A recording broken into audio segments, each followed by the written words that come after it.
Hello friends, welcome back to another video. तो आज का हमारा टॉपिक है इलेक्ट्रॉनिक कॉमर्स, जो कि है ई कॉमर्स। और ये वीडियो जो है वो है part 3 of this topic.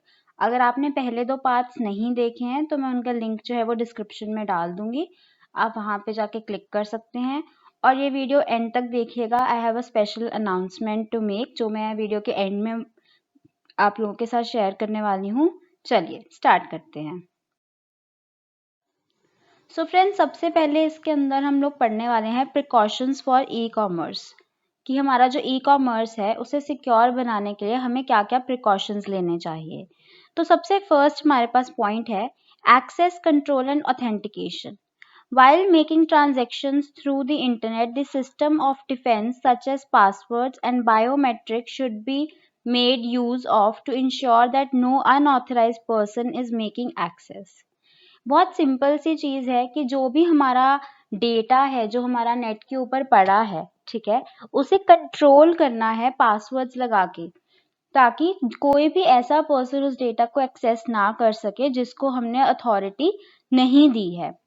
Authentication and authorisation ensures that no intrusion attempts are made on to the access to the network. Most companies use two-factor authentication. अब ऑथेंटिकेशन एंड ऑथराइजेशन ये दो methods हैं जो हमारा इंश्योर करते हैं कि secure है। अब ऑथेंटिकेशन क्या है कि आप लोगों ने अपना यूजर नेम और पासवर्ड भरा, वहां पे वो चेक होगा कि क्या वो पासवर्ड और यूजर नेम करेक्ट है, उसे हम ऑथेंटिकेशन बोलते हैं। उसके बाद है ऑथराइजेशन। अब जो आपने वो एक्सेस भरा है, ठीक है, अब सपोज कीजिए कि एक प्लेटफॉर्म है, वो एक टीचर के लिए भी है और एक स्टूडेंट के लिए भी है। टीचर का भी एक पासवर्ड है और स्टूडेंट का भी एक पासवर्ड है। अब ऑथेंटिकेशन में पासवर्ड तो आपका करेक्ट हो गया, यूजर नेम भी करेक्ट हो गया, लेकिन अब उसको देखना है कि आपको टीचर वाले पोर्टल का एक्सेस देना है या स्टूडेंट वाले पोर्टल का एक्सेस देना है। जो वो वाला पार्ट है वो ऑथराइजेशन के अंदर आता है कि आपको किस चीज की अथॉरिटी है, किस प्लेटफॉर्म की आपके पास अथॉरिटी है वो वाले यूजर नेम और पासवर्ड के ऊपर। तो ऑथेंटिकेशन एंड ऑथराइजेशन ये दोनों जो प्रोसेस हैं ये काफी हद तक आपको सिक्योरिटी जो है प्रोवाइड करते हैं। और जितनी हमारी कंपनीज होती हैं वो टू फैक्टर ऑथेंटिकेशन यूज करती हैं। अब टू फैक्टर ऑथेंटिकेशन का क्या मतलब है, ये आजकल हमारे जीमेल के अंदर, यूट्यूब के अंदर, हर ऐसी जगह पर भी मौजूद है। इसमें हम क्या करते हैं, दो जगह से वो आपको ऑथेंटिकेट करते हैं। दो जगह से का क्या मतलब है, पहले जैसे आपने अपना जीमेल अकाउंट में लॉगिन करने की कोशिश की, तो पहले तो वो आपसे पूछेंगे कि आपका पासवर्ड क्या है, आप अपना पासवर्ड एंटर करेंगे, फिर वो आपके फोन के ऊपर किसी तरह का ओटीपी या किसी तरह का जो नंबर है, डिजिट है, वो सेंड करेंगे और आपको वो भी भरना होगा। तो ये क्या कर रहे हैं, ना कि सिर्फ आपका ईमेल का पासवर्ड चेक कर रहे हैं, पर आपका ये मोबाइल से भी ऑथेंटिकेशन कर रहे हैं कि क्या आप करेक्ट पर्सन हैं, क्योंकि इन केस में भी आपका जो ईमेल है वो हैक हो गया हो, ठीक है, तो उसके पास आपका जो पासवर्ड है वो लीक हो गया, लेकिन आपका जो फोन है स्टिल वो एक ऐसा सेकेंड मेजरमेंट है कि, तो हम इसमें ये बिलीव कर रहे हैं टू फैक्टर ऑथेंटिकेशन में कि हमारे जो दोनों डिवाइसेस हैं या दोनों हमारे मेथड्स हैं वो कॉम्प्रोमाइज नहीं हुए हैं, इवन हमारा फोन या हमारे ईमेल का जो पासवर्ड है वो हैक हो गया है। तो ये है टू फैक्टर ऑथेंटिकेशन। और बहुत सी कंपनीज जो हैं आजकल हमें भी ये अपॉर्चुनिटी प्रोवाइड कर रही हैं कि हम टू फैक्टर ऑथेंटिकेशन अपने अकाउंट्स में सेट कर पाएं। और कंपनीज अपने लेवल पे तो करती ही हैं और बहुत सारे मेजरमेंट्स वो लेती हैं, प्रिकॉशंस लेती हैं, जो हम आगे पढ़ने वाले हैं। Next is firewalls. Firewall plays a major role in securing confidential user data from viruses and trojans. अब नेट के ऊपर जब आपकी कोई भी तरह की इंफॉर्मेशन होती है तो सबसे बड़ी हमें जो एक दिक्कत होती है वो हमें होता है डर वायरस या ट्रोजन से, ठीक है। तो ये क्या होते हैं, जो ट्रोजन्स होते हैं वो सेल्फ रेप्लिकेटिंग होते हैं, मतलब अगर एक ट्रोजन घुस गया है तो वो अपने आप से आगे आगे और पैदा होता जाता है, ठीक है। तो अब फायरवॉल्स जो है वो बहुत हेल्प करती हैं हमारे कॉन्फिडेंशियल डेटा को सिक्योर रखने के लिए, ठीक है, और ये बहुत ज्यादा इंपॉर्टेंट होती हैं। It is always safe to create a system of firewall that enforces a boundary between two और मोर नेटवर्क्स। अब फायरवॉल है क्या, जैसे कि इसका नाम है वॉल, ये एक तरीके की वॉल की जो है काम करती है, एक बाउंड्री क्रिएट करती है दो या अलग अलग नेटवर्क्स के बीच में, ताकि दो नेटवर्क्स जो हैं वो आपस में इंटरेक्ट ना कर पाए, एक दीवार बन के उसके बीच में खड़ी हो जाती है। It can prevent hacking attempts on vulnerable services and is considered a base level security investment.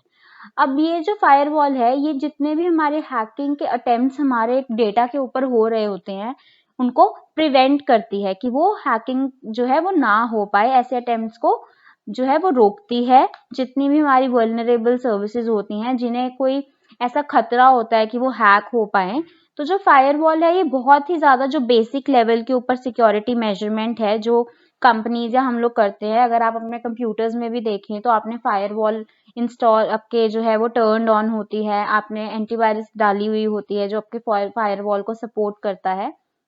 तो एक बहुत ही बेसिक सिक्योरिटी लेवल है जो हमेशा हर कोई इसमें इन्वेस्ट करता ही है। जो कंपनीज हैं वो तो करती ही हैं क्योंकि उनके लिए एक बहुत ही बेस लेवल सिक्योरिटी है, right. Some firewalls perform content scanning to prevent harmful viruses, trojans and worms. ये काफी हद तक जो वायरसेस और ट्रोजन्स हैं उनको रोकती है। और कुछ जो फायरवॉल्स हैं वो काफी ज्यादा बेटर होती हैं, वो आपका जो भी कंटेंट जो है एक्सेस हो रहा है, जो आर पार हो रहा है नेटवर्क्स के, उसको स्कैन भी करती हैं। तो उसके अंदर क्या है कि जो वायरसेस और ट्रोजन्स या वॉर्म्स है वो पकड़े जाने की जो आपकी प्रोबेबिलिटी है वो बढ़ जाती है, ठीक है। तो आपका जो कंप्यूटर है वो ज्यादा या जो आपका डेटा है वो ज्यादा सिक्योर्ड रहता है। चलिए आगे देखेंगे। Next is virus scanners and antivirus. Worms, Trojans and viruses are methods of deploying an attack. अब जैसे हमने ऊपर भी बात की कि ट्रोजन्स, वायरसेस ये बेसिकली क्या हैं? ये एक ऐसे प्रोग्राम्स हैं जो कि आपके कंप्यूटर के नेटवर्क के अंदर छोड़ दिए जाते हैं, जो आपके डेटा में घुसते हैं और उसको अटैक करते हैं। अटैक करने का क्या मतलब है? आपका डेटा जो है उसे हार्म करते हैं। कोई वायरसेस ऐसे होंगे जो आपके डेटा को डिलीट कर देंगे, कुछ वायरसेस ऐसे होंगे जो आपका डेटा चोरी करके कहीं और पास कर देंगे। तो डिफरेंट तरीके के वॉर्म्स, वायरसेस, ट्रोजन्स होते हैं जिनका डिफरेंट एक लॉजिक होता है कि या उनका एक डिफरेंट काम होता है कि किस तरीके से वो आप पे अटैक करेंगे। Virus scanners Hunt malicious codes but require frequent updating and monitoring. अब जो हमारे वायरस स्कैनर्स हैं, जिसे हम एंटीवायरस बोलते हैं, जैसे प्रोग्राम्स हैं, वो क्या करते हैं, उनमें हमने ऑलरेडी उन्हें बता रखा है कि किस तरीके के मिलिशियस कोड्स होते हैं। मिलिशियस कोड का क्या मतलब है कि जो वायरस वाले कोड होते हैं या जो खराब कोड होते हैं, जो आपका डेटा एक्सेस करने की या उसको करप्ट करने की कोशिश करते हैं, तो वो हमारा एंटीवायरस क्या करता है, हमारे पूरे कंप्यूटर को या हमारे पूरे डेटा को जो है स्कैन करता है और ऐसे कोड्स को ढूंढने की कोशिश करता है जो मिलिशियस कोड्स की कैटेगरी में आते हैं, ठीक है। और उन्हें फिर हम किल करने की कोशिश करते हैं या वो आपको अलर्ट करता है उनके बारे में। अब एंटीवायरसेस का क्या है, क्योंकि हमने उन्हें बताया है कि कौन से कोड्स मिलिशियस होते हैं, तो जो एंटीवायरस है उन्हें हमें बहुत जो ज्यादा है फ्रीक्वेंटली अपडेट करना पड़ता है और मॉनिटर करना पड़ता है, क्योंकि इतने सारे वायरसेस, ट्रोजन्स, वॉर्म्स, इतने टाइप्स हैं इनकी, और ये इतनी ज्यादा मार्केट में डेली बन के आते हैं। कोई ना कोई मलेशियस प्रोग्राम रोज एक इंटरनेट पे छोड़ दिया जाता है। तो हमारा जो एंटीवायरस है वो अप टू डेट रहना बहुत जरूरी है, ताकि उसे जो नए वायरसेस हमारे मार्केट में आ रहे हैं उनके बारे में बता सके, ताकि वो उन्हें रेक्टिफाई कर सके, पहचान सके। The best method of detecting and protecting against a virus is to purchase a reliable antivirus software program. अब मोस्ट ऑफ द जो वायरसेस हैं उनसे हम कैसे बच सकते हैं? एक अच्छा एंटीवायरस सॉफ्टवेयर प्रोग्राम खरीद के, जो ऐसी कंपनीज के द्वारा दिया गया हो जो कि बहुत अच्छी हैं इस मामले में और बहुत जल्दी जो है अपडेट्स प्रोवाइड करती हैं। अगर आज कोई वायरस जो है मार्केट में आया तो जितनी जल्दी वो उनका एंटीवायरस जो है, एंटीवायरस के अंदर उनका सोल्यूशन जो है अपडेट करके डाल सके, ऐसे हमें एंटीवायरस सॉफ्टवेयर प्रोग्राम खरीदने चाहिए। कुछ जो सबसे ज्यादा फेमस जो लोग प्रेफर करते हैं वो है Norton, doctor Solomon, McAfee and Panda, and ensure that the program is regularly updated from the manufacturer. ठीक है, ये कुछ एग्जांपल्स हैं एंटीवायरस सॉफ्टवेयर प्रोग्राम्स की जो सबसे ज्यादा मार्केट में यूज होते हैं, जो लोग प्रेफर करते हैं, और ये जो है मैन्युफैक्चरर के द्वारा जल्दी से जल्दी अपडेट किया जाता है जैसे ही कोई नया वायरस जो है वो आपको नेटवर्क के ऊपर आता है, मार्केट में आता है। और जो एंटीवायरसेस हैं ये सिर्फ कंपनीज के लेवल पे नहीं, एक इंडिविजुअल लेवल पे भी हैं। हमारे फोन्स, हमारे लैपटॉप्स के अंदर भी जो डेटा है आप हम उन्हें एंटीवायरस प्रोग्राम्स के साथ सपोर्ट करते हैं। चलिए नेक्स्ट देखेंगे, online security. For an e-commerce business, online security precaution is the vital need to cope with the theft risk of data. Trade and customers confidential information. अब जो भी ई कॉमर्स बिजनेस होगा उसके लिए ऑनलाइन सिक्योरिटी के precautions लेना बहुत ही necessary है, बिकॉज ऑनलाइन क्या है, आपका जितना भी कस्टमर है उसका डेटा है, कॉन्फिडेंशियल डेटा, उसके पासवर्ड्स हैं, यूजर नेम्स हैं, जिन कार्ड से या जिस भी मेथड से उसने शॉपिंग के लिए पेमेंट किया है उस सारे डिटेल्स हैं, ठीक है, आपकी सारी ट्रेड की इंफॉर्मेशन है, कस्टमर के एड्रेसेस हैं, तो आपका जो डेटा है वो बहुत ही कॉन्फिडेंशियल डेटा है जो आपका ई कॉमर्स बिजनेस का नेट पे पड़ा रहता है, और उसकी प्रिकॉशंस जो है उसे सेव करने के वो बहुत ही वाइटल होते हैं, बहुत ही इंपॉर्टेंट होते हैं। To run a secure e commerce business one should ensure that both your cyber and physical security measures are in order. जब आपको एक ई कॉमर्स बिजनेस रन करना है तो आपको ये चीज बहुत ध्यान में रखनी पड़ती है कि आपका cyber as well as physical security दोनों ही बहुत स्ट्रांग हो। सिर्फ नेट के ऊपर भी आप उन्हें बचा के नहीं, जहाँ पे आपका डेटा सिक्योर हो रहा है, जिस भी फिजिकल फॉर्म में जहाँ पे डेटा सेंटर्स हैं, आपको वहाँ की सिक्योरिटी भी बहुत मैटर करती है। तो सिर्फ साइबर सिक्योरिटी ही नहीं, आपको फिजिकल सिक्योरिटी भी जो है प्रोवाइड करनी पड़ती है। अब जहाँ पे आपके पैकेजेस पैक हो रहे हैं, जिन पे एड्रेस लेबल्स लग रहे हैं, तो वहाँ पे भी जो फिजिकल सिक्योरिटी है, उस पूरे वेयर हाउस को प्रोटेक्ट करना भी आपके लिए बहुत ही वाइटल है। वहाँ पे भी आपकी बहुत सारी इंफॉर्मेशन जो है प्रेजेंट है। तो ये सारा ही जो है आपके लिए काफी इंपॉर्टेंट है। The best way to keep e-commerce businesses safe from cyber criminal activity is to maintain the cyber security layer. अब जो आपका साइबर क्राइम से बचने के लिए आपके डेटा को क्या सबसे ज्यादा इंपॉर्टेंट है कि आप एक सिक्योरिटी लेयर जो है वो अपने डेटा के अराउंड, अपने नेटवर्क के अराउंड बना के रखिए। चलिए नेक्स्ट देखते हैं। सो नेक्स्ट हमारे पास है fifth point, that is encryption slash cryptography. Encryption should be used to protect information while it is in transit or whenever it is exposed to the theft of the storage device. Example, removable backup media or notebook computer. अब encryption क्या है? अब हम कह रहे हैं कि जब हमारा डेटा एक जगह से दूसरी जगह ट्रैवल कर रहा होता है, ट्रांजिट में होता है, तब सबसे ज्यादा जो है ऐसा ऑप्शन होती है, ठीक है, सबसे ज्यादा उस टाइम पे वो वल्नरेबल होता है कि उसको कोई हैक कर लेगा या उसे कोई प्रॉब्लम हो सकती है। अब जैसे कि मैंने कोई अपना पासवर्ड यहाँ पे सेंड किया और वो जो है वो सर्वर के पास जो है ट्रैवल कर रहा है नेटवर्क को एक रिक्वेस्ट भेजने के लिए, सर्वर को रिक्वेस्ट भेजने के लिए, तो उस टाइम पे मेरा जो डेटा है वो सबसे ज्यादा वल्नरेबल है।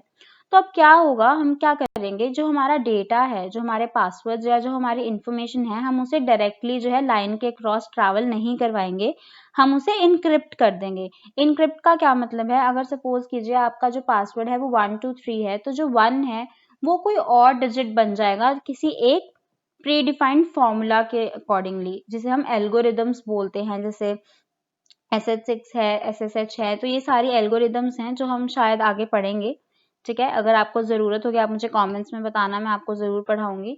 तो इनके ऊपर डिपेंड करके जो हमारे पासवर्ड्स हैं हम उन्हें इनक्रिप्ट कर देते हैं, जिसे हम इनक्रिप्शन की भी बोलते हैं। तो जब हमारा डेटा हम उसके डेस्टिनेशन पे पहुंच जाता है तो हम उसे डिक्रिप्ट कर लेते हैं, मतलब जो हमने उसको चेंज करके उसका सेंटेंस या जो भी हमने बनाया है उसको हम वापस उसके ओरिजिनल फॉर्म में ले आते हैं, तो हम इनक्रिप्शन करते हैं, ठीक है। अब जब हमको बैकअप लेना है या हमारे एक छोटे कंप्यूटर से बड़े कंप्यूटर तक हम उसे ट्रांजिट में डाल रहे हैं, तो उन सभी जगहों पे जो है हम इनक्रिप्ट करके अपना डेटा सेंड करते हैं। Encryption is the conversion of data into a form called a cipher text. अब जैसे मैंने आपको बताया कि हम जो रियल डेटा है उसे किसी और फॉर्म में कन्वर्ट कर लेते हैं। अब जो कन्वर्ट किया हुआ टेक्स्ट है उसे हम बोलते हैं cipher text, that cannot be easily understood by unauthorised people. अब अगर हम लोग अपनी बात करें, ठीक है, हम उसे पढ़ के, उस साइफर टेक्स्ट को पढ़ के उसका कोई मतलब नहीं निकाल सकते, हम गेस नहीं कर सकते कि पासवर्ड क्या है, ठीक है। जिस पर्सन के पास उसकी इंक्रिप्शन जो डिक्रिप्शन की है और इंक्रिप्शन की है वही समझ सकता है कि वो साइफर टेक्स्ट का क्या मतलब है। The common method for encryption used by e-commerce website is SSL, Secure Socket Layer. अब जो सबसे ज्यादा कॉमन मेथड जो ई कॉमर्स साइट्स है, बाकी की साइट्स यूज करती हैं उनका डेटा है उसे इनक्रिप्ट करने के लिए, वो है SSL layer, that is called secured socket layer. ये आप नोट कर सकते हैं फुल फॉर्म, ठीक है। अब इसके अंदर क्या होता है कि आपका जो डेटा है वो इनक्रिप्ट हो जाता है, ठीक है। जैसे अगर किसी जो यूजर है उसने अपनी कोई क्रेडिट कार्ड इंफॉर्मेशन डाली, जब कोई भी सेंसिटिव डेटा डाला, तो वो इनक्रिप्ट होके जो है आगे ट्रांजिट में ट्रैवल करेगा। और अगर आपको कभी SSL सर्टिफिकेट्स जो होते हैं उनको चेक करना हो, तो जहाँ पे गूगल के अंदर, जब भी आप क्रोम के अंदर जहाँ पे भी आप उसे इंटरनेट को जब चलाते हैं, किसी वेबसाइट को खोलते हैं, तो एड्रेस बार के पास ना एक लॉक की शेप में कुछ बना हुआ आता है। उसके ऊपर जब आप क्लिक करेंगे ना, तो वो आपको सिक्योर दिखाएगा, HTTPS लिखा होता है, जो वो सिक्योर के लिए आता है। तो SSL सर्टिफिकेट्स होने पे वो आता है। अगर किसी साइट के पास वो सर्टिफिकेट नहीं होगा, तो वहां पे आपको वो लॉक नहीं दिखाएगा। ठीक है, वहां पे आप जब क्लिक करेंगे तो आपको बताएगा कि इस जो साइट है इसके पास ऐसे सर्टिफिकेट्स नहीं है। यूजली ऐसे सर्टिफिकेट्स वहां पे नेसेसरी हो जाते हैं जहां पे आपकी कोई भी कॉन्फिडेंशियल जो है इंफॉर्मेशन जानी हो, जैसे क्रेडिट कार्ड्स हो गए या आपके किसी टाइप का एड्रेस हो गया, उस तरीके की जो साइट्स होती हैं। ठीक है, यहाँ पे हम दोबारा से देखते हैं आगे क्या लिखा हुआ है। Many companies provide SSL and other digital certificates through which you can protect users credit card information and other sensitive data. Certificates के बारे में मैंने आपको बताया। SSL gives you encryption that makes it more difficult but not impossible। अब जो आपका data है वो इनक्रिप्ट हो गया है, तो किसी भी पर्सन के लिए उसको हैक करना जो है वो मुश्किल हो गया है, पर अभी भी वो इम्पॉसिबल नहीं है। अभी भी जो लोग हैं या हैकर्स हैं वो उसको हैक कर सकते हैं। इट्स जस्ट दैट कि उसने उसका काम जो है वो डिफिकल्ट बना दिया है। ठीक है, फॉर समबडी टू हाईजैक और otherwise interfere with the transaction. ठीक है, अब जो मतलब नंबर ऑफ थेफ्ट्स जो थे या नंबर ऑफ अटैक्स जो हो सकते थे वो कम हो गए हैं, पर अभी भी हम ये नहीं कह सकते कि वो बिल्कुल इम्पॉसिबल हैं। चलिए, 6th हमारे पास है confidentiality of password. The password use in the transaction should be kept secretly confidential. It should also be change from time to time. अब जो पासवर्ड है आपने कोई भी अपने साइट के लिए रखा है, कोई भी लॉगिन पासवर्ड रखा है, या जितने भी आपके ट्रांजैक्शन पासवर्ड्स होते हैं, उन सबको बहुत ही ज्यादा आपको जो है सिक्योर रखने की जरूरत है, और स्ट्रिक्टली जो है आपको उन्हें किसी को भी जो है देने की या आपको किसी के साथ भी शेयर नहीं करने हैं, आपके अपने अपने पास ही रखने हैं। It should be change from time to time. अब जो आपके पासवर्ड्स हैं आप उन्हें टाइम टू टाइम चेंज करते रहिए। एक ही पासवर्ड को बहुत टाइम तक रखने से उसका थोड़ा रिस्क बना रहता है। तो आपको ट्राई करना है कि आप अपना जो पासवर्ड है वो फ्रीक्वेंटली जो है टाइम टू टाइम अपडेट करते रहें। यूजली अगर आप अपने बैंक्स को देखें तो आपको हर 3 महीने बाद आपका जो बैंक है वो बोलता है कि आप अपना पासवर्ड जो है वो चेंज कर लीजिए, और जो पासवर्ड आपने पिछले 3 अटेम्प्ट्स में ऑलरेडी रखा है वो मत रखिए। ठीक है, क्योंकि हम क्या करते हैं, हम कभी कभी अपना जो कोई भी लॉगिन है वो किसी और के फोन से कर देते हैं या प्राइवेट वाईफाई पे कर देते हैं, तो वहां पे क्या है, आपका जो पासवर्ड है वो चोरी होने की बहुत ज्यादा पॉसिबिलिटी बढ़ जाती है। ठीक है, तो ऐसी चीजें ना हो इसलिए आपको टाइम टू टाइम अपना पासवर्ड चेंज करते रहना चाहिए। चलिए, backup of data.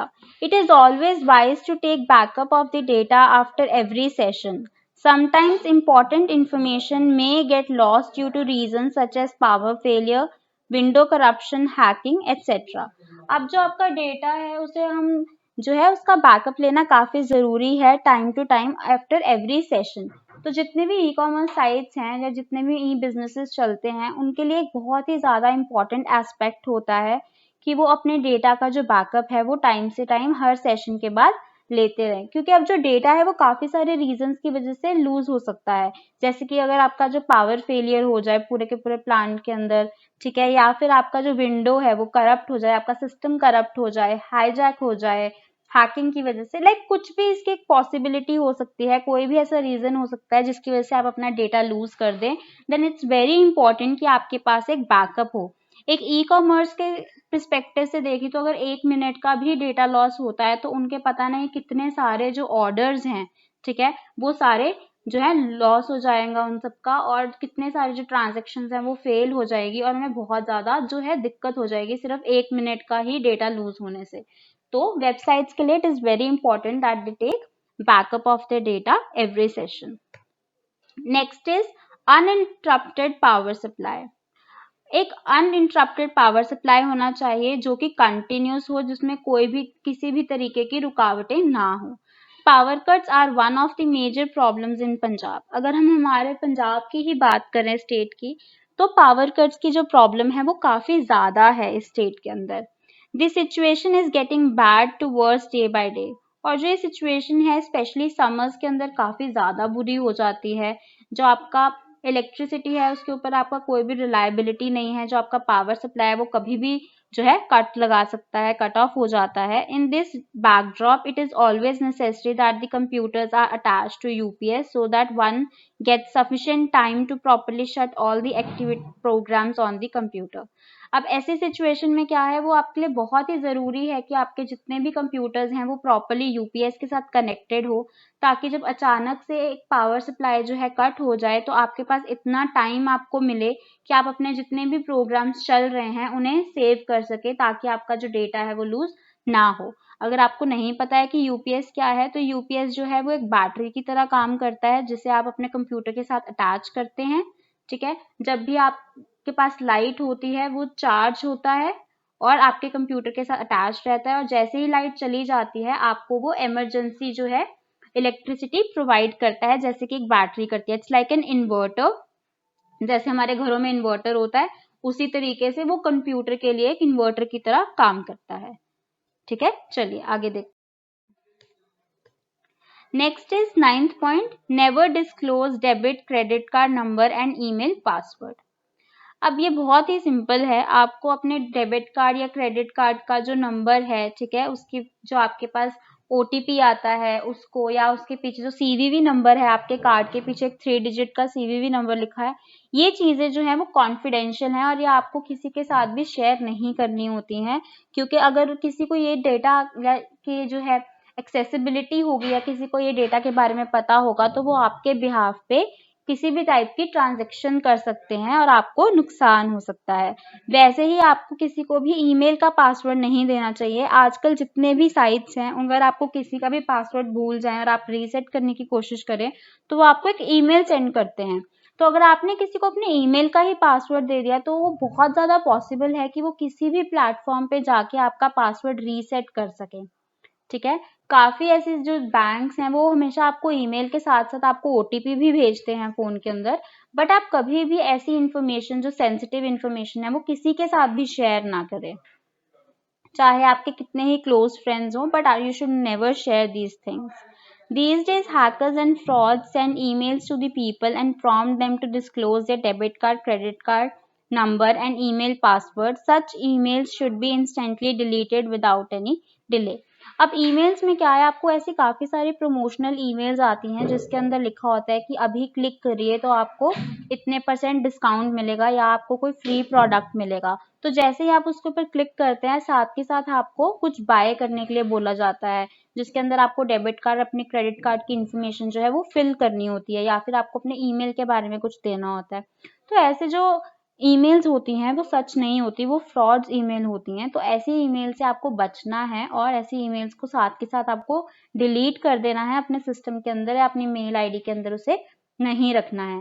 ऐसी ईमेल्स जो होती हैं उनको आप ध्यान से देखेंगे तो आपको हो सकता है किसी टाइप का उसमें एरर दिख जाए, जैसे कि जिस साइट पे वो आपको रीडायरेक्ट कर रही है उनके ऊपर आपका एसएसएल सर्टिफिकेट नहीं होगा।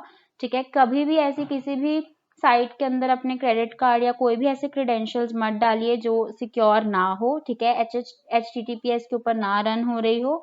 ऐसे किसी भी साइट के ऊपर इस तरीके की कोई इन्फॉर्मेशन मत डालिएगा जिसमें आपका क्रेडिट कार्ड या डेबिट कार्ड की इन्फॉर्मेशन जा रही हो, या फिर ऐसी किसी भी स्कैम के अंदर नहीं आना। किसी भी प्रॉपर जानकारी के बारे में किसी भी वेबसाइट पे अपने इन्फॉर्मेशन नहीं देनी है। चलिए 10th point, secured network. Always make sure that the website uses Hypertext Transfer Protocol Secure over Transport Layer Security (TLS) for secure communications, and cryptographic protocols will greatly improve your website cyber security and reduce the risk of security breaches. जैसे कि मैं आपको ऊपर बताते आ रही हूँ कि आपको हमेशा चेक करना है कि आपकी जो साइट है वो HTTPS पे रन हो रही है, जो कि है Hypertext Transfer Protocol Secure। ठीक है, जो बाकी की वेबसाइट्स होंगी वो HTTP होंगी। यूजली HTTP साइट्स वो ठीक हैं जिनके ऊपर आपकी सेंसिटिव डेटा नहीं जा रहा है, कोई प्रॉब्लम नहीं है, पर अगर किसी भी साइट के ऊपर आपके कोई क्रेडिट कार्ड, डेबिट कार्ड जा रहा है तो इट शुड बी HTTPS। पहली चीज़ आप ये ज़रूर चेक कर सकते हैं। और ये जो है HTTPS आपका बहुत अच्छा जो है एक सिक्योरिटी, बेस सिक्योरिटी प्रोवाइड करता है आपकी साइट के लिए। तो जितने भी ई बिजनेसेस हैं उनको ये उनके पास ये होना ही चाहिए। ये रिड्यूस कर देता है किसी भी तरीके के सिक्योरिटी ब्रीच को। Employing strong security protocols will provide your customers with safety and security to make their purchases without any worries. जब आपके पास एक HTTPS होता है किसी भी बिजनेस साइट के पास, तो जितने भी उसके कस्टमर्स हैं वो बिना किसी वरी के जो है परचेज कर सकते हैं। जैसे मैंने अभी आपको बताया कि अगर वो HTTPS नहीं है तो आप उस पर परचेज मत कीजिए या अपनी सेंसिटिव इन्फॉर्मेशन मत दीजिए। ऐसे ही बाकी भी लोग जो है उसे चेक करेंगे। तो अगर आपकी साइट अगर HTTPS नहीं है और आप जेन्युइन पर्सन हैं तो भी हो सकता है कि आपका जो कस्टमर है आपसे बाय ना करे, आपके साथ किसी तरीके की परचेज ना करे। तो ये काफी इम्पोर्टेंट है। इससे जो आपके कस्टमर्स हैं वो भी वरी नहीं करते हैं और इजीली जो है आप पे ट्रस्ट करते हैं और आपके साथ परचेज करने के लिए रेडी हो जाते हैं। चलिए next is 11th point, setup security alerts. Setting up smart security alerts can provide a line of defense against unexpected behaviors. अब आप क्या करते हैं इसके अंदर, आपको पता है कि कुछ behaviors जो हैं जो unexpected हैं, तो आप उनके ऊपर एक security alert लगा देते हैं। Ensure you and your hosting provider are monitoring all transactions for suspicious activity. अब आप ध्यान रखिए कि आप और आपका जो भी होस्टिंग प्रोवाइडर है, जहाँ पे भी आपकी वेबसाइट जो है वो होस्टेड है, जिस भी प्लेटफॉर्म के ऊपर, वो और आप दोनों जो है सारी ट्रांजेक्शन्स को मॉनिटर कर रहे हैं ताकि कोई भी सस्पिशियस जिसके ऊपर आपको संदेह हो, संदेहदायक कोई भी एक्टिविटी जो है वो ना परफॉर्म हो रही हो। Setup an alert alarm system to flag potential threats like multiple orders being placed by a single user with different credit cards. और जैसे ही कोई आपको ऐसी संदेहदायक कोई एक्टिविटी आपको दिखे आपकी वेबसाइट के ऊपर, तो आपको साथ के साथ एक अलर्ट या एक अलार्म जो है वो आ जाए कि कुछ गड़बड़ हो रही है, प्लीज इसके ऊपर ध्यान दीजिए। अब किस तरीके की गड़बड़ हो सकती है, कोई एक यूजर है वो बहुत डिफरेंट मल्टीपल जो क्रेडिट कार्ड्स है उससे कोई ऑर्डर जो है प्लेस कर पा रहा है। अब जो एक इंडिविजुअल होगा उसके पास 2 क्रेडिट कार्ड होंगे, 3 क्रेडिट कार्ड होंगे, पर जब उसको मल्टीपल क्रेडिट कार्ड जो है यूज कर रहा है ट्रांजेक्शन्स के लिए, तो वो एक संदेहदायक चीज है कि वो किसी और के जो क्रेडिट कार्ड्स है उन्हें एक्सेस तो नहीं कर रहा। तो ऐसे सिचुएशन में आपको अलर्ट मिल जाना चाहिए, ठीक है। अब संदेहदायक, और हम अगर रियल लाइफ में सोचे तो अगर आपका डोर कोई रात को 2 बजे खड़काएगा तो आपको शक होगा कि ये कौन है, या अगर आपका डोर बार बार कोई खड़काएगा और बार बार घंटी बजाएगा और जब आप डोर नहीं खोलने जाएंगे तो कोई नहीं होगा। तो ऐसी जो चीजें हैं जैसे संदेह होता है जिनके ऊपर, वैसे ही आपको अपने नेटवर्क के ऊपर भी चेक करना है। चलिए next is choose a secure and reliable platform. Before choosing a platform, it is a good idea to consider the safety and reliability reputation of a platform. अगर हम ई कॉमर्स की बात करें तो अगर आप किसी भी प्लेटफॉर्म के ऊपर जो है सेलिंग करना स्टार्ट करने वाले हैं, जैसे कि फ्लिपकार्ट हो गया या अमेजोन हो गया, ईबे हो गया, बहुत सारी वेबसाइट्स हैं, तो आप ये चेक करें कि जो वो वेबसाइट है क्या उसकी सेफ्टी है, क्या वो सेफ वेबसाइट है, क्या वो रिलायबल है, क्या उसकी रेपुटेशन अच्छी है मार्केट के अंदर। There are a number of e-commerce platforms in the market that are enjoying a majority in the web space. अब हम क्या कह रहे हैं कि कुछ ऐसी साइट्स हैं जैसे कि Amazon है जिनकी मोनोपोली है, वो बहुत ज्यादा जो है मार्केट को जो कवर करती हैं वेब स्पेस के अंदर। तो ऐसे जो प्लेटफॉर्म्स होते हैं उनकी रेपुटेशन काफी ज्यादा होती है, रिलायबल होती हैं और सेफ होती हैं। It's advisable to keep your technology platform up to date to protect your e-commerce business from attacks. अब ये जो बड़ी बड़ी वेबसाइट्स हैं ये सारे मेजर्स जो हैं वो लेती हैं, वो अपना सारा सिक्योरिटी और टेक्नोलॉजी जो है अप टू डेट रखती हैं ताकि किसी भी तरीके का अटैक ना हो सके। लेकिन अगर आपकी खुद की एक वेबसाइट है, आप किसी के साथ भी पार्टनरशिप में नहीं है, तो ये आपके लिए बहुत ही इंपॉर्टेंट है कि आप अपना सारा टेक्नोलॉजी और प्लेटफॉर्म जो है अप टू डेट रखिए ताकि किसी भी तरीके का कोई भी अटैक ना हो सके। Any previous versions might pose a problem of compatibility from attacks. तो अपडेट होना जो है वो बहुत ही ज्यादा जरूरी है। चलिए नेक्स्ट देखते हैं। चलिए फ्रेंड्स आगे देखेंगे तो हमारा जो आगे टॉपिक है वो है डीमोनेटाइजेशन के ऊपर, demonetisation and its impact on e business. Demonetisation हम सबने जो है इसको खुद से देखा है रियल लाइफ में होते हुए, तो हमें इसके बारे में सब कुछ पता है, पर एक बार फिर से थोड़ा सा एक ओवरव्यू लेते हैं। पहले तो demonetization is the act of stripping a currency unit of its status as legal tender अब डीमोनेटाइजेशन क्या है? डीमोनेटाइजेशन एक ऐसा एक्ट है जिसमें हम क्या बोलते हैं कि किसी जो कोई करेंसी का यूनिट है उसे हम उसके लीगल स्टेटस से नीचे ले आते हैं, ठीक है, उसे हम डीमोनेटाइजेशन बुलाते हैं। तो एक डेफिनेशन है, ये आप याद कर सकते हैं कि अगर आपको 2 मार्क्स में या 1 नंबर में कभी डीमोनेटाइजेशन की पूछी जाए तो आप लिख सकते हैं। Demonetization is done to retire the existing currency and replace that with the new currency unit. अब demonetization क्यों की जाती है? वो इसलिए की जाती है जो कि अभी existing currency है, जो इस टाइम पे मौजूदा करेंसी है, उसे हम रिटायर कर देते हैं और उसकी जगह पे नई करेंसी का यूनिट जो है लेके आते हैं।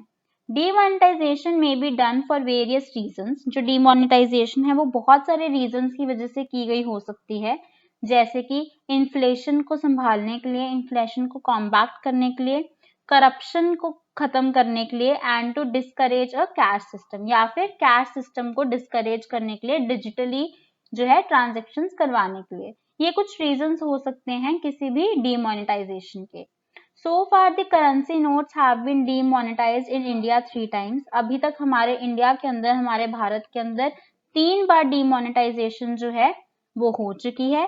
सबसे पहले जो डीमोनेटाइजेशन जब हुई थी तब 1000 के नोट, 5000 के नोट और 10,000 के नोट जो थे वो डीमोनेटाइज किए गए थे, बंद किए गए थे, सर्कुलेशन से बाहर लाए गए थे। ये हुआ था 12 जनवरी 1946, जो कि हमारे इंडिपेंडेंस के भी पहले था। उस टाइम पे हम ब्रिटिश के जो है पास थे, हम लोग उनसे इंडिपेंडेंट नहीं हुए थे, ठीक है। हम 1947 में इंडिपेंडेंट हुए थे, ये 1 साल पहले की बात है। Thereafter on January 16, 1978, अगला जो डीमोनेटाइजेशन हुआ था वो जनवरी 16 को हुआ था 1978 के अंदर, जिसके अंदर फिर से 1000, 5000 और 10,000 के जो नोट थे वो डीमोनेटाइज किए गए थे दूसरी बार और नए उनकी जगह पे इंट्रोड्यूस किए गए थे। अब जो तीसरा है जो हम सबने जो है विटनेस किया है वो हुआ था on 8 November 2016. The Indian government demonetized the 2 biggest domination notes, namely 500 and 1000 currency notes. अब जो 18 नवंबर 2016 को डीमोनेटाइजेशन हुई थी उसके अंदर 2 नोट्स जो थे वो डीमोनेटाइज किए गए थे, जो कि थे 500 के और 1000 के नोट, जो सबसे ज्यादा डोमिनेटिंग थे हमारे सर्कुलेशन के अंदर। सबसे ज्यादा जो थे वही 2 नोट थे, क्योंकि वो सबसे हाईएस्ट 2 नोट थे, ठीक है। तब 1000 से ऊपर कोई भी नोट नहीं होता था। These notes accounted for approximately 86% of the country's cash supply. उस टाइम पे जो इन 2 नोटों की जो abundance थी वो approximately 86% थी हमारे पूरे कैश सप्लाई में से।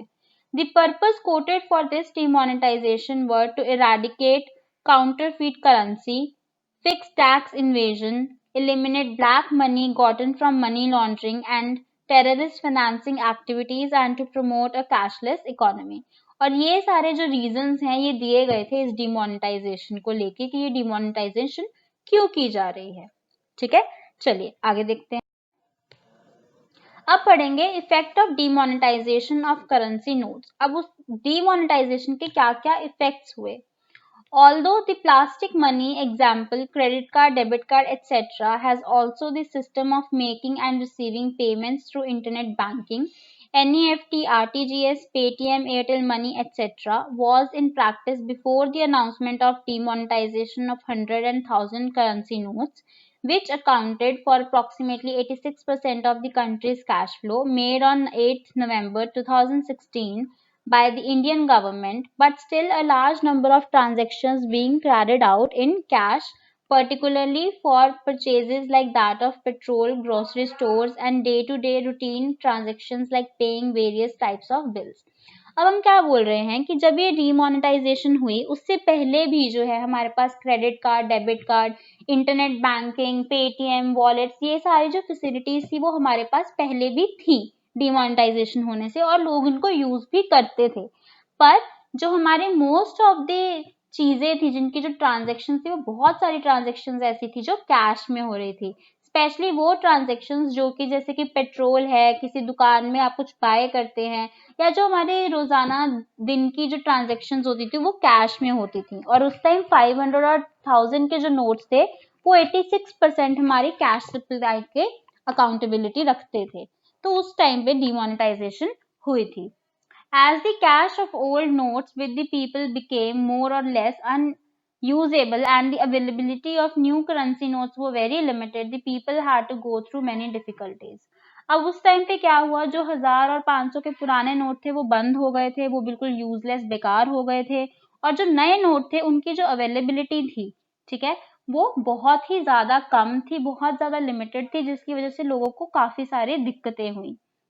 The ban of 500 and 1000 currency notes had restricted the shopping ability of people through cash. अब लोग 500 और 1000 के नोट यूज करके जो है कैश में शॉपिंग नहीं कर सकते थे, फिर वो चाहे किसी भी तरीके की दुकान हो, उन सब जगहों पे 500 और 1000 के नोट लेने बंद कर दिए थे, जो कि पुराने जो थे डिमोनेटाइज किए गए थे, और नई करेंसी उस टाइम पे सबको बहुत इजीली अवेलेबल नहीं थी। ये सब हमने खुद ही देखा है कि किस तरीके से एटीएम्स के बाहर इतनी लंबी लंबी लाइन लगने शुरू हो जाती थी, सुबह 3 बजे से लाइन लगनी शुरू हो जाती थी कि नई करेंसी नोट निकलवा पाए। The people were seen standing in long queues on cash exchange counters of banks to replace their old notes, and also in front of ATM machines to withdraw limited cash, which became dry of cash frequently. यही चीज जो मैंने आपको बोली कि लंबी लंबी लाइनें लगी होती थी एटीएम्स के बाहर, बैंक्स के अंदर जो लोग थे वो खड़े रहते थे ताकि वो अपने पुराने जो नोट हैं उनकी जगह पे नए नोट जो हैं वो ले सके या फिर एटीएम मशीन से विदड्रॉ करवा पाए। चलिए, नेक्स्ट है impact of demonetisation of E business. अब हमने इफेक्ट्स देखे, अब हम उसका इम्पैक्ट देखेंगे कि उसने क्या इम्पैक्ट डाला। First, the compulsion to become tech savvy. अब क्या हुआ कि जब हमारा कैश बंद हो गया, अब हमें ट्रांजेक्शन्स तो करनी ही है, तो हम टेक्नोलॉजी की तरफ जो है गए, हमें टेक्नोलॉजी समझनी पड़ी। The ban on 500 and 1000 currency notes boosted the use of technology in making payments. अब जो payments थी उन पे हमें टेक्नोलॉजी का सहारा लेना पड़ा। From teenagers to youth to middle-aged people, everyone started downloading relevant e-payment apps for after demonetization. अब उस टाइम पे क्या हुआ, चाहे वो एक टीनेजर था, चाहे वो एक यूथ था, या फिर वो कोई बड़ी उम्र का व्यक्ति था, सब जो थे कोई ना कोई जो भी रेलेवेंट, जो भी सिक्योर ई पेमेंट की जो एप्स थी वो डाउनलोड करने स्टार्ट करी, जैसे कि पेटीएम है, एयरटेल मनी है, भीम है जो हमारी गवर्नमेंट के द्वारा दी गई है, गूगल पे है, ऐसे जितने भी वॉलेट्स थे, ई वॉलेट्स थे, ऐसी जो एप्स थी वो लोगों ने डाउनलोड करना जो है शुरू किया, उन्हें सीखा कि किस तरीके से हम उनमें से पेमेंट जो है वो कर सकते हैं। E-wallet startups started giving a higher amount of cash back to new customers to attract a higher number of downloads. अब इस समय पे और क्या होने लगा, जितने भी E-wallet के स्टार्टअप्स थे, ठीक है, जितने भी E-wallet थे, उन्होंने क्या किया, आपको कैश बैक देना शुरू कर दिया थोड़ी ज्यादा अमाउंट का, ताकि आप उनकी जो ऐप है वो यूज कर पाए, उनके जो नंबर ऑफ ऐप के डाउनलोड्स हैं प्ले स्टोर के अंदर वो बढ़ जाए। अगर आप देखें, अगर हम पेटीएम की बात करें, तो जब भी आप पेटीएम पे फर्स्ट टाइम जब रजिस्टर होते हैं तो आपको कुछ ना कुछ कैशबैक मिलता है, कुछ 50 रुपीज या कुछ इस तरीके का जो है कैशबैक रहता है, तो ये सब होने लगा। Next is increase in E transaction. अब क्योंकि कैश जो है वो बंद हो गया था, तो जो इलेक्ट्रॉनिक ट्रांजेक्शन थी वो बढ़ गई। In a country where prior to demonetization nearly 90% of transactions were carried out in cash, the majority of consumers were hesitant to use e-wallets or online transfers such as net banking, Airtel Money, Paytm, etc. अब demonetization से पहले क्या था, हमारी country के अंदर 90% जितनी भी ट्रांजेक्शन्स होती थी वो सारी कैश के अंदर होती थी। अब वो जो कंज्यूमर्स थे, जो हमेशा से ही अपनी लाइफ में कैश में जो है ट्रांजेक्शन्स करते आए हैं, उन्हें ई वॉलेट्स या किसी भी तरीके की नेट बैंकिंग या एयरटेल मनी, पेटीएम यूज करने में हिचकिचाहट हो रही थी, क्योंकि उनको सिक्योर और सेफ्टी नहीं लगती थी।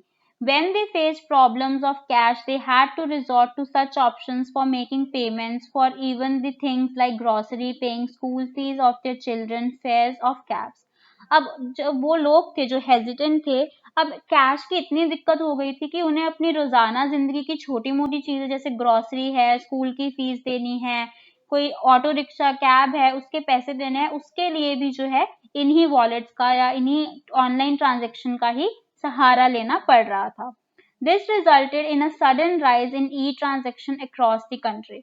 अब इसकी वजह से क्या हुआ, जो हमारा पूरा देश है उसके अंदर जितनी भी ट्रांजेक्शन्स जो है इलेक्ट्रॉनिकल हो रही थी, उनके अंदर काफी ज्यादा जो है इंक्रीज आया। नेक्स्ट हमारे पास है थर्ड, जो कि है e wallet companies businesses enhanced many times. E wallet companies like Paytm, Oxygen wallets, MobiKwik, Razorpay benefited the most from demonetisation.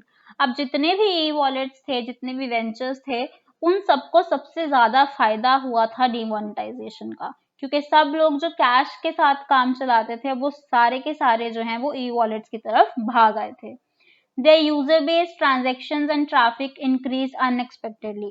अचानक रातों रात जो उनका यूजर बेस था, यूजर बेस होता है कि एक ऐप को कितने यूजर्स जो हैं वो यूज कर रहे हैं, ठीक है, उनका जो यूजर बेस है वो अचानक से अनएक्सपेक्टेडली जो है वो इंक्रीज हो गया। They had to step up their hiring to manage the sudden increase in volumes of their work. उन्हें अचानक से बहुत ज्यादा लोग जो हैं वो उन्हें नए एम्प्लॉय करने पड़े, क्योंकि उनके पास इतना ज्यादा काम बढ़ गया था उस टाइम पे, इतनी सारी ट्रांजेक्शन्स हो रही थी, इतना सारा काम था कि उनसे उनके ऑलरेडी एम्प्लॉय से हैंडल नहीं हो सकता था, उन्होंने और लोगों को हायर किया। They had to hire primarily for sales and marketing roles to help in merchant acquisition and thousands of engineers to cope up with the technology management.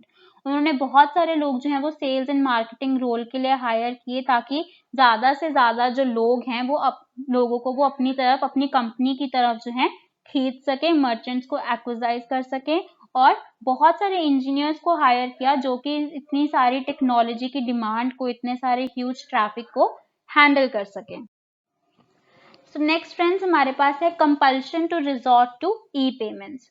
When the people faced difficulty in doing their routine things involving cash money, it became a necessity to resort to e-payments. जब cash flow नहीं रहा तो ये एक necessity बन गई कि सब जो है ई पेमेंट्स की तरफ मुड़े, भागे। Even small shops like milk booths, grocery shops, confectionery shops created the facility of e-payment like that through debit cards, credit cards, net banking, e-wallet, Paytm, etc.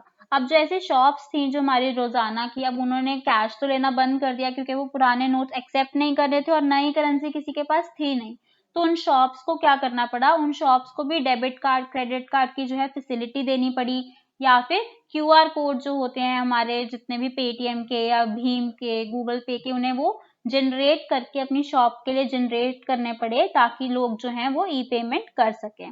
And allowed the customers to pay for their goods, और यही एक रास्ता बचा था जिनके साथ वो अपने कस्टमर्स को जो है गुड्स के लिए पे करने की ऑप्शन दे सकते थे। Impact on companies doing online businesses. अब कंपनीज के ऊपर क्या क्या इफेक्ट्स आए। Some of the e-commerce companies' business was adversely affected, which had the option of COD, as people did not have new currency and these companies were not ready to take old currency notes. अब सबसे ज्यादा e commerce companies के ऊपर demonetisation का impact पड़ा, क्योंकि अगर हम इंडिया की बात करें तो मोस्ट ऑफ द ट्रांजेक्शन्स जो भी ई कॉमर्स पे होती हैं वो सारी सीओडी होती हैं।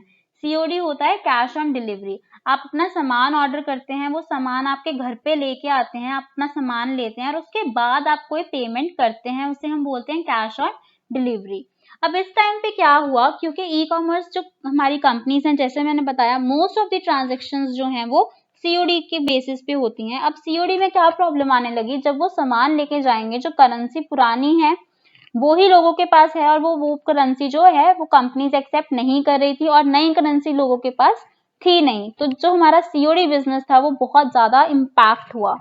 तो क्या हुआ उस टाइम पे, e commerce players example Amazon India वो force to temporary stop cash on delivery payment modes on their site. तो ई कॉमर्स साइट्स ने क्या किया, सीओडी की जो ऑप्शन थी वो उतने टाइम के लिए बंद कर दी। अब जब उन्होंने ये ऑप्शन बंद की तो उनका बिजनेस बहुत ज्यादा इम्पैक्ट हुआ। Some e-commerce players like Flipkart and Snapdeal made restrictions on the order purchase value below 1000. अब कुछ साइट्स ने क्या किया, 1000 से नीचे की वैल्यू जो थी वो दी कि ठीक है, अगर आपको सीओडी करनी भी है तो आपका जो ऑर्डर की वैल्यू है वो 1000 रुपए से नीचे होनी चाहिए, आप बहुत ज्यादा वैल्यू के अंदर ऑर्डर नहीं कर सकते। These e-commerce companies had to stop receiving old currency notes of 500 and 1000 notes and encourage their customers for digital payment. अब इन कंपनीज ने क्या किया, पुराने नोट बिल्कुल बंद कर दिए और अपने कस्टमर्स को बोला कि आप डिजिटल पेमेंट्स जो हैं वो कीजिए, ऑनलाइन पेमेंट्स कीजिए। Some e-commerce companies like Zomato, which is a food delivery and discovery portal, and mainly generated revenues through hard cash for around 60 to 70 of total orders. With the fall in COD orders, demonetization has led to a jump in digital payment options for making online transactions. अब बहुत सारे जो online e commerce companies थी, जैसे कि एक जोमेटो है, जोमेटो एक ऐसा पोर्टल है जिसके ऊपर सारे जो रेस्टोरेंट्स और जितने भी फूड डिलीवरी के आउटलेट्स हैं वो कनेक्ट होती हैं। तो एक यूजर जो है कुछ भी किसी भी आउटलेट से अपनी सिटी के अंदर जो है ऑर्डर प्लेस कर सकता है। आप ऑर्डर प्लेस करते हैं, वो आपका ऑर्डर लेके आते हैं और फिर आप उन्हें पे करते हैं। कैश ऑन डिलीवरी होता है most of the order 60 to 70%, और आप वहां पे पहले से भी पे कर सकते हैं। अब वैसे जितने भी बिजनेसेस थे उन्होंने काफी ज्यादा सफर किया, ठीक है, और डीमोनेटाइजेशन की वजह से एक बहुत ज्यादा जंप आया डिजिटल पेमेंट के अंदर। सब लोगों को डिजिटली पे करना पड़ रहा था। Some online retailers like Flipkart and Amazon India also had delivery executives who carried the POS machines, allowing customers to swipe the debit credit card on receiving the product. अब उस टाइम पे जो Amazon और Flipkart ऐसे higher players थे, उन्होंने क्या किया, एक नया मेथड चलाया जिसे हम ECOD भी बोलते थे। उसके अंदर क्या होता था कि जो डिलीवरी पर्सन होता था, जो आपका पैकेज लेके आता था, वो अपने साथ एक क्रेडिट कार्ड या डेबिट कार्ड मशीन भी लेके आता था, जिसे हम POS मशीन्स बोलते हैं, पॉइंट ऑफ सेल मशीन्स, ठीक है। वो जो ब्लैक कलर के आपने रेस्टोरेंट्स और मॉल्स में देखे जहाँ पे अपना आप credit card debit card swipe करते हैं, वो वाली मशीन वो अपने साथ लेके आते थे, ताकि आपको जब उन्होंने पैकेज दे दिया उसके बाद आप क्रेडिट कार्ड या डेबिट कार्ड से वहां पे पेमेंट कर सके, क्योंकि कैश तो अब था नहीं, 500,000 के नोट्स तो आपके पास थे नहीं उस टाइम पे। तो ये ECOD भी उन लोगों ने चलाई थी। चलिए, next is compulsion to resort to e-payments. Following the government's move to demonetize 500 and 1,000 currency notes and the liquidity crunch in the country, the merchants who had earlier relied only on cash transactions were forced to resort to place orders for POC machines. अब जो ऐसे हमारे जो merchants थे, जो हमेशा से सिर्फ पहले कैश में ही ट्रांजेक्शन्स करते थे, अब जब डीमोनेटाइजेशन ही, तो उन्हें क्या करना पड़ा, उन्हें बहुत सारी POS मशीन्स जो है वो खरीदनी पड़ी, ठीक है।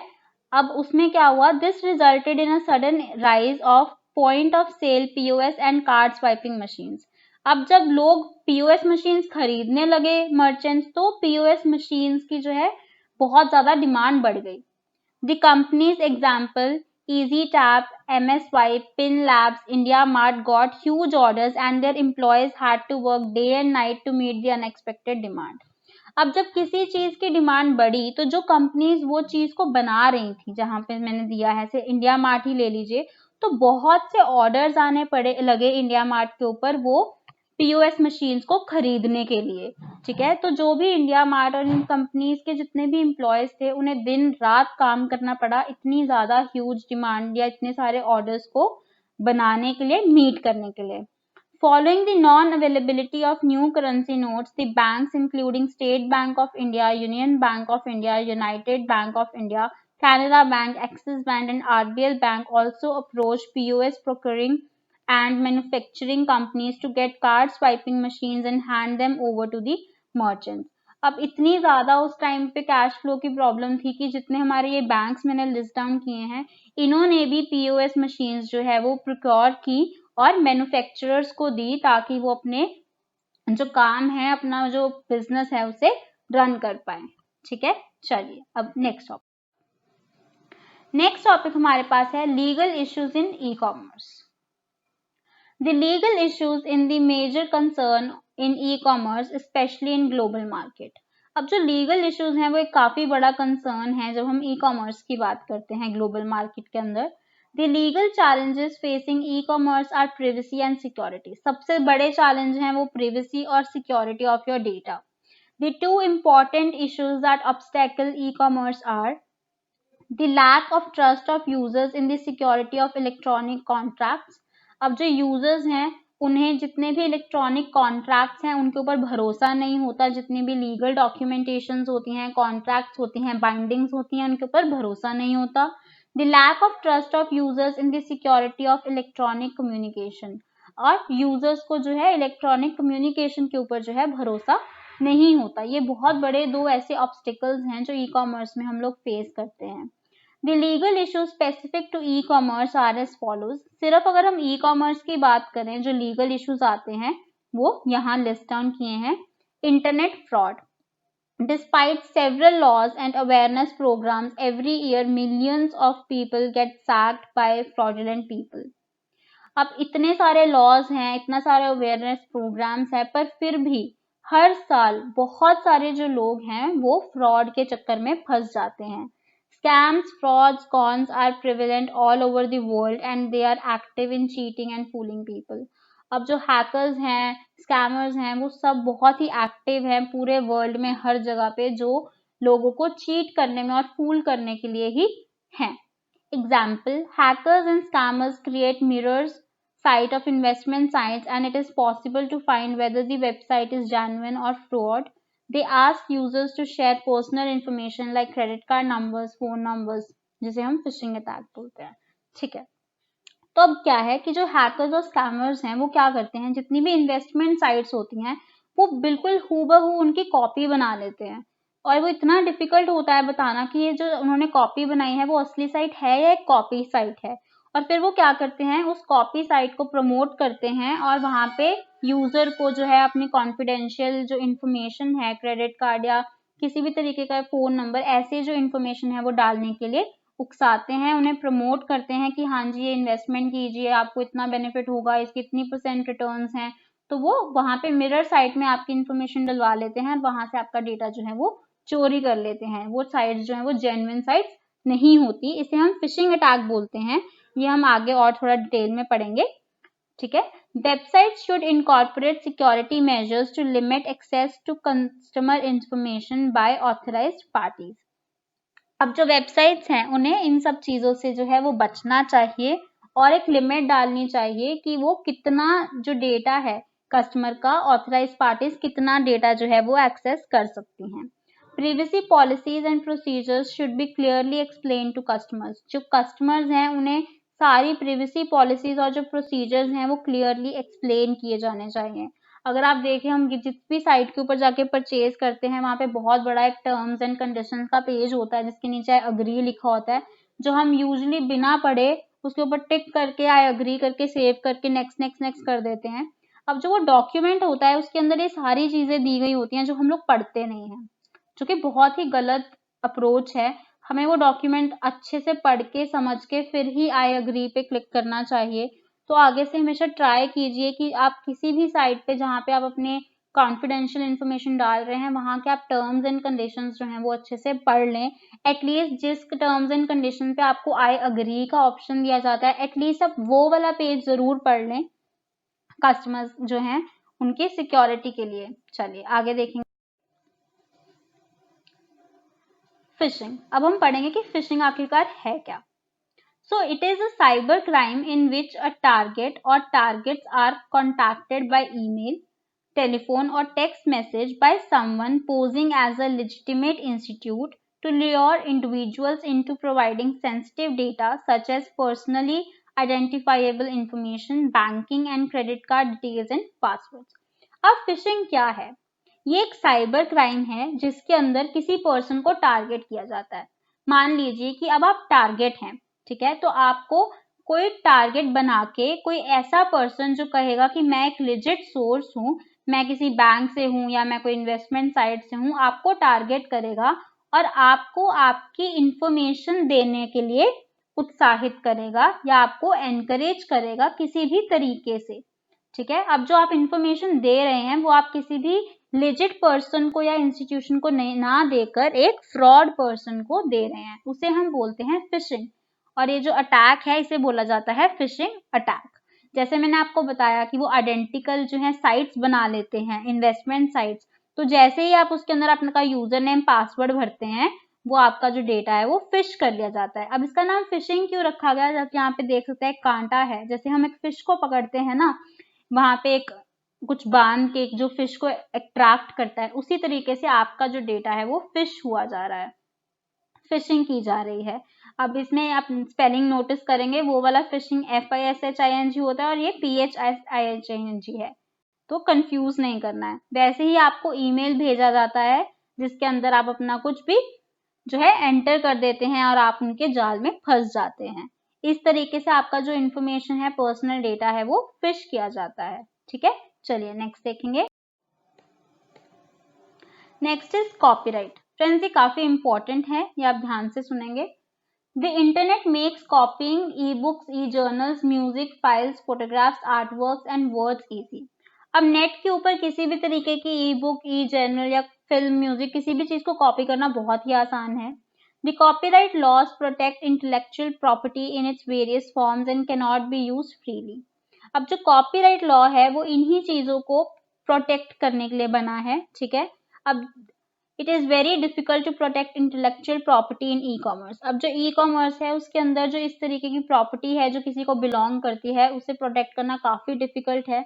अब अगर कोई एग्जाम्पल के तौर पे देखें, आपने कोई सॉफ्टवेयर खरीदा है तो आपको सिर्फ इतना ही राइट है कि आप उस सॉफ्टवेयर को यूज कर सकते हैं। आपको ये राइट नहीं है कि आप उस सॉफ्टवेयर को आगे किसी को डिस्ट्रीब्यूट कर सकते हैं। ठीक है, distribution rights are with the copyright holder. वो सिर्फ उसी पर्सन के पास है जिसने उसका कॉपीराइट खरीदा है। Also copying contents from the website also violate copyright laws. अगर एक वेबसाइट है उसके ऊपर कोई डेटा जो है वो पड़ा है, कोई कंटेंट पड़ा है, इवन अगर आप उस कंटेंट को कॉपी करके कहीं और अपने पास डाल लेते हैं, उससे कुछ अर्न करते हैं, कुछ भी करते हैं, वो भी कॉपीराइट लॉ की एक वायलेशन है। अगर वो कंटेंट कॉपीराइटेड है, वो कॉमन क्रिएटिव नहीं है, मतलब आपको फ्री यूज करने के लिए नहीं दिया गया है, तो आप यूज नहीं कर सकते। अगर आप इंटरनेट के ऊपर भी जो है इमेजेस सर्च करें तो वो कुछ इमेजेस ट्रेडमार्क होती हैं, कुछ कॉपीराइट होती हैं, उनके ऊपर लिखा होता है कि ये आपको कमर्शियल यूज के लिए नहीं है या फिर ये आपके किसी भी तरीके की आगे डिस्ट्रीब्यूशन के लिए नहीं है। और जो कॉपीराइट फ्री होती हैं, जो आपको दी जाती हैं कि आप उनको यूज कर सकते हैं, वो रॉयल्टी फ्री इमेजेस होती हैं कि आप उन्हें जैसे भी यूज कीजिए, आपको परमिशन है और आपको उसके बारे में कोई भी पैसे नहीं देने हैं। तो जो कॉपीराइट लॉज हैं वो इस तरीके से स्टेटेड हैं। Concerns over the effectiveness of the copyright system in a digital environment have inspired content providers to look for alternative protection regimes and strategies. अब क्योंकि जो इफेक्टिवनेस है कॉपीराइट सिस्टम की डिजिटल इन्वायरमेंट के अंदर वो थोड़ी कम है, तो जितने भी कंटेंट प्रोवाइडर्स हैं वो किसी और ऑल्टरनेटिव प्रोटेक्शन के बारे में या स्ट्रैटेजीज के बारे में देखने लगे हैं, सोचने लगे हैं।